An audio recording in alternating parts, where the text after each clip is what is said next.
Peter, good to see you. I trust you had a good summer break. Anything exciting or exotic? Not really, Mr. Triffick. We visited my wife's ex-university friends in San Francisco and one of my old colleagues in Canada before having a few days with the in-laws on the Isle of Man. Yeah. Other than that, I've been preparing for the new school year at Leafy Lane Academy, and I'm very excited at taking up my new post as head of school. How was your summer, sir? Now, Peter, let's not stand on ceremony. No, you can call me Liam. I may run a tight ship, but you'll find that it's with a human face. I like to think of our multi-academy chain made up of about 25 schools, 1,800 staff, and 20,000 students as one big happy family into which you are warmly welcomed and assimilated. I think you'll find he's talking about your holiday, sir.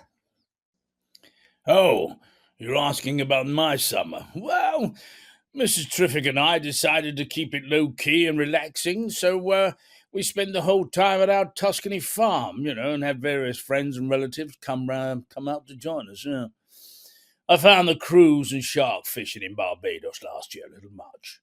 Anyway, down to business. I just thought we could have a little chat about your plans for Leafy Lane. He means your school, Mr. Putterpon, not just any Leafy Lane.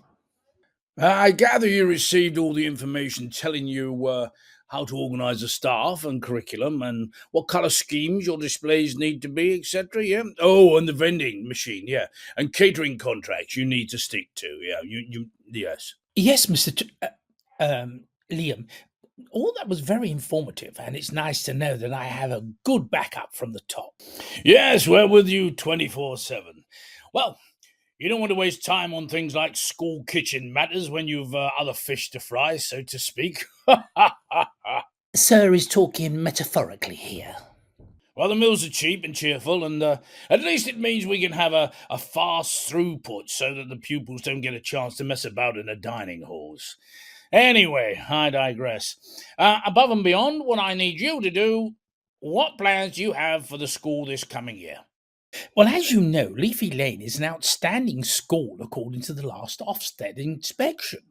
Its exam results are well above national expectations in all subjects, from our youngest children doing SATs to the sixth form A-level results. So the only way is down, eh? No, I'm only joking, old boy. No, do go on. When I was in California, I came across a community and its school that was heavily into sustainability. Their whole ethos was designed to help save the planet by the way they ran the school. It operated the curriculum and how this fitted with sustainable lifestyles more generally in its community. I thought this might be a funny American thing, so when I returned to the UK, I did some research. And it seems we have schools like this as well. Sounds a bit hippyish to me, Peter. And what about the exam results? Strange as it may seem, Liam, these schools had great results like ours. But they also had some added extras, such as improved critical thinking skills and understanding of human rights, which I'd like to see implemented at Leafy Lane. Well, before we start talking about these added extras, I think you might find it best to carry on like your predecessor. Yeah, Colin compliant. After all, as the saying goes, if it ain't broke, why fix it, eh? An excellent maxim, sir. Colin had made sure that we taught the basics to the younger ones and coached the older ones for the exams very successfully. He also ran a tight ship and made sure any troublemakers were excluded and any pupils who struggled had access to a counsellor or performance coach. What's not to like? Oh, please bear with me, Liam. From what I've seen, schools that have an embedded sustainability ethos are happier places for staff and children. They have motivational curriculums, excellent pupil voice opportunities, and work with their communities to bring down carbon and water footprints and drastically reduce waste. They also retain staff more readily and think globally whilst acting locally. For example... Steady on, Peter. Before we get to your examples, I feel a slight edge of criticism in your analysis of what Leafy Lane needs.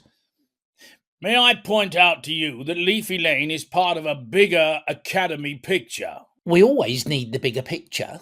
Yes, and we need a certain amount of conformity to maximize the efficiency of our operation. And for your information, this includes a lot of sustainability. Why, only last year we had solar panels fitted to all our buildings, and these bring in a pretty penny for the Academy Trust to the extent we can afford to subsidise the poorer children on the ski trips. Oh, I do love a slippery slope. So, if you intend to throw various babies out of the bathwater, you may need to think again. It's not a case of throwing babies out of the bathwater, Liam. It seems to me that sustainability goes above and beyond solar panels and ground source heat pumps and things like that. Does it really, sir? And you need to think about what you're spending the extra money on, because things like skiing trips and extra stuff in general have huge carbon footprints. And perhaps we should be asking ourselves whether in these days of climate emergency, we should be part of the flying culture. My dear Peter, you just told me you jetted off on holiday stateside. Don't you think that smacks of hypocrisy on your part? I can see why you think that, Liam. And it is, which is why I've decided to give up flying in the future. After all, the leaders in these schools I've been telling you about generally don't fly for ethical reasons. They are literally values led. So these virtue signallers actually don't fly? Do they wish to deprive others of this right as part of their jobs? They should leave their personal beliefs at the school door. But Liam, as an educator, you can't just put your values and beliefs into boxes. After all, you wouldn't want any of your heads to be racist or misogynists. Well, as long as they left such things at home and they didn't encroach on school matters and didn't feature in social media that others could pick up on, I mean, well, that's their business. As true educational professionals, we should be seen as non-political, non-factional, and non-controversial. Definitely not controversial. Our main aim is to educate the young people in our care through the delivery of the national curriculum and the exam syllabus content. We need to steer clear of unnecessary distractions.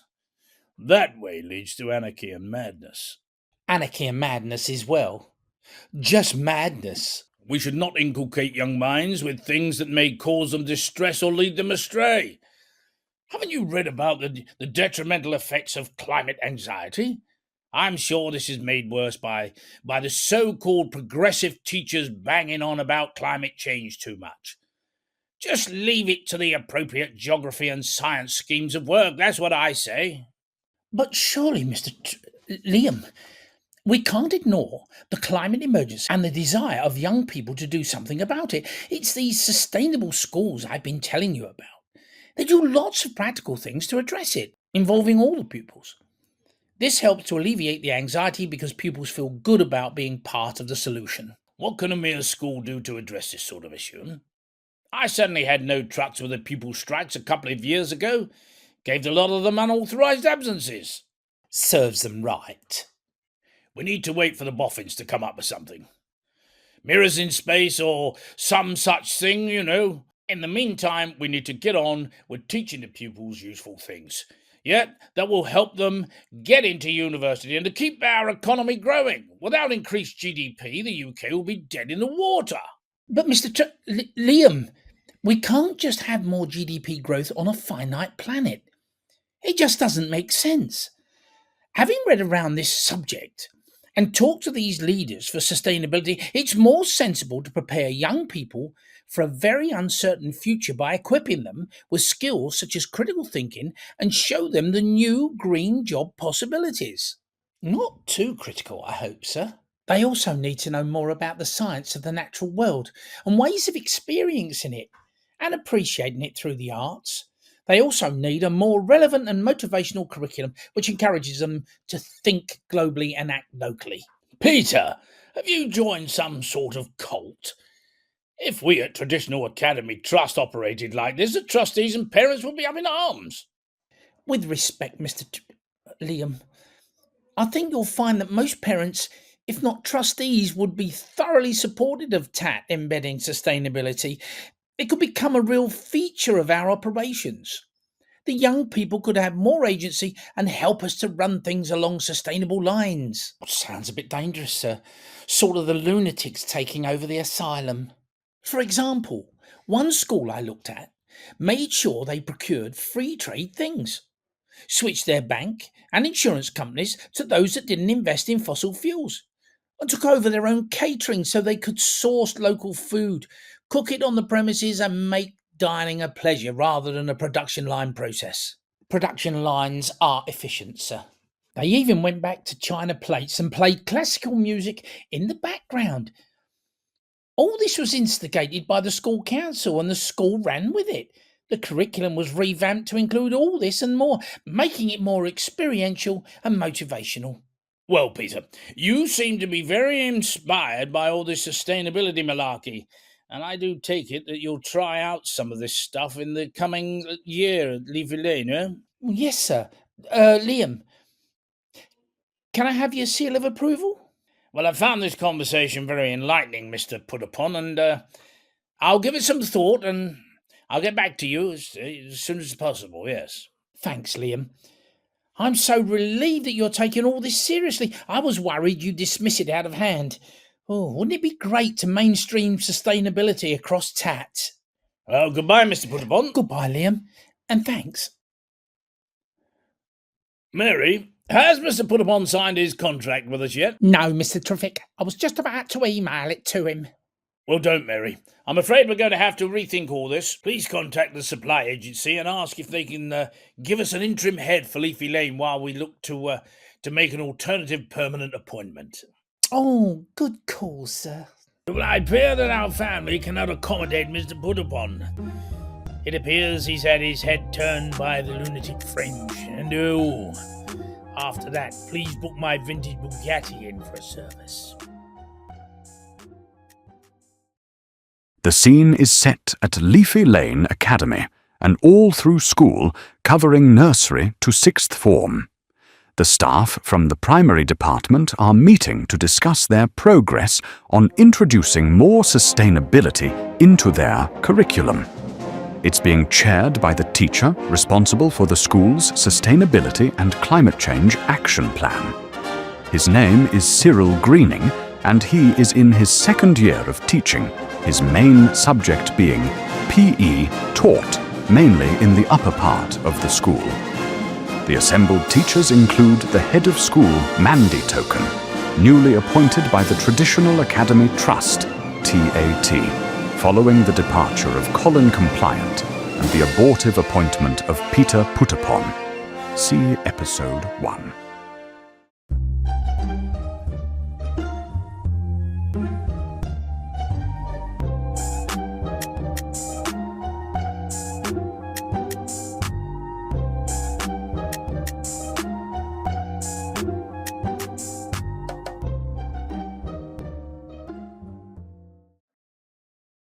Welcome everyone. I'd like to introduce you to Cyril Greening from the upper part of the school, who's been given the job of putting together and implementing our Traditional Academy Trust Sustainability and Climate Change Plan. He's kindly provided some refreshments for you all in the form of fair trade chocolates. Just what we need after a hard day in the classroom. Firstly, I'd like to thank you all for giving up your time and busy schedules to attend this short meeting to give me feedback on the progress you've made on introducing more sustainability into the curriculum. As you know, our executive head teacher, Liam Triffick, is a keen advocate of making TAT environmentally friendly in the context of ever-improving standards. Can we start with nursery, please? We haven't had to change our curriculum because we already do lots of sustainability stuff. For example, we take the children outside and get them look at flowers, play in the mud kitchen, and they go into our forest school area and climb the trees. Marvellous, I'll tick that box then. What about reception? We take sustainability very seriously and have been doing work on litter picking. We all went out, picked up litter and sorted it into categories and told the children not to drop it. Groundbreaking stuff. Many thanks. What about year 1? We've been doing some map work and shown the children where all the poor countries are and told them how we can help. Fabulous. Year 2? We've been doing a project about the seaside and shown the children pictures of turtles choking on plastic bags. Great.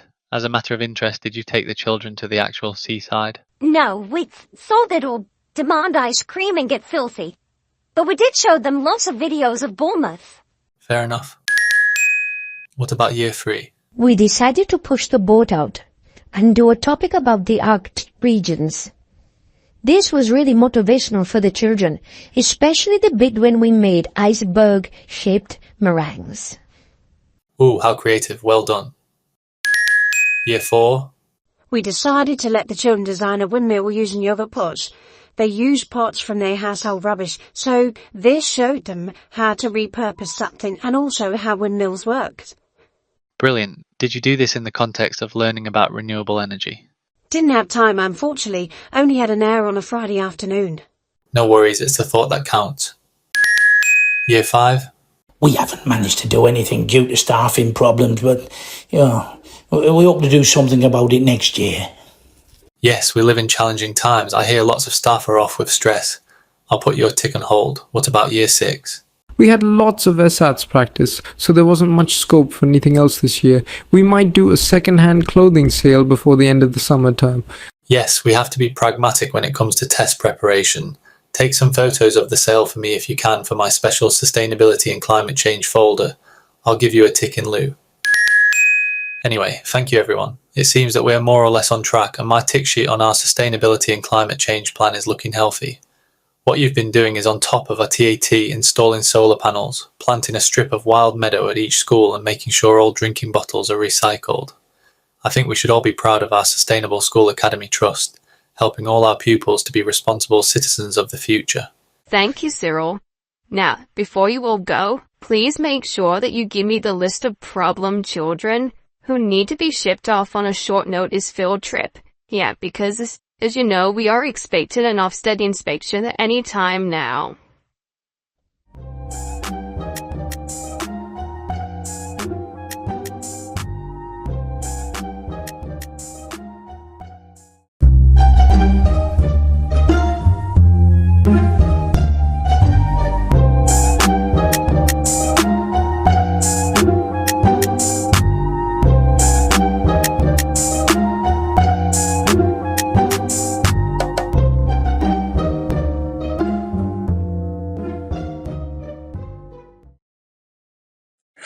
Well, the main item on the agenda today, colleagues, is the question of who we outsource the pupil counselling to. Our present provider seems to be doing a reasonable job and has kept the exclusion rate down by 32.5% on last year. However, they are rather expensive, and in this era of tight budgets, we need to go for a more economical option. But before we talk about this, I wanted to clarify my stance on introducing more sustainability into our TAT schools. Do you want me to minute, sir? No, don't bother. I just want to clear a few things up. Now, as you know, we have a sustainability and climate change strategy, and just appointed a teacher to lead it at Leafy Lane Academy with more appointments to follow in our other schools. I forget his name. It's Mr. Greening, sir, from the PE department. Ah, yes. Nice young man, yes. I thought he could take things on. Now he's got the first year of his teaching under his belt, but that's by the by. Having looked at the situation, I want to inject a note of caution as to how much of this sustainability stuff we do, because we don't want to undermine our primary function of improving our position in the National League tables. And the jury seems to be out about what sustainability can really contribute to this agenda. Now, I mean, what has it really done to improve education?